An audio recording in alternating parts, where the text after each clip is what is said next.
Josiasa ebo duol od bura mar ODM oyango nigi chung' motegno tok jatend Azimio Raila Odinga mar kawo kom kaka jatend duol mar riwruoge pinje Afrika kata AUC. Giyango ni Odinga osebedo ka kedo ne ratich jo Kenya to onge ng'ama dewe to koro chia mare nenore ne pinje mamoko. Gijiwo ganda jo Kenya mondo ohore owe keto pachgi e weche afuong'o mosechako wachore ni Raila dhi loko toke ne Kenya. Sesa ma Kenya ponono ni oyudo telo mar AU. Magi duto ne giwacho e seche mane giyuoro e nyasi mar sidho chenro mopogore mag dongruok ne jopiny mane obagi e sikund primar mar Abuore sub-county ma Nyando kod jaod bura ma county no Ruth Odinga.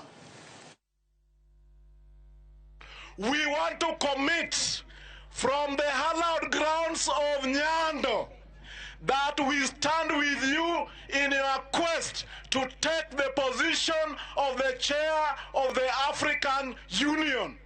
Raila Amolo Odinga remains our foremost and supreme political leader. Mimi namuombea Mheshimiwa Raila na asikatae hii nafasi kama atapewa ya AU. Kuna mazuri wa Kenya wenzangu yatakuja mbele yetu.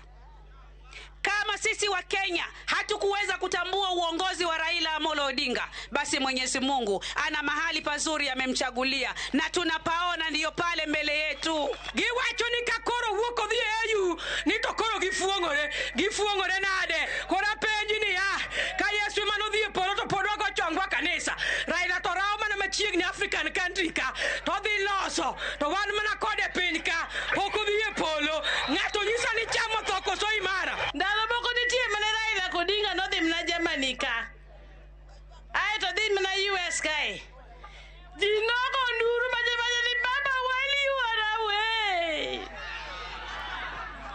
amiyo kuma bodhi e maboronge dok na yuku na jalo resign modoko beda president kwa chude ko gitwo.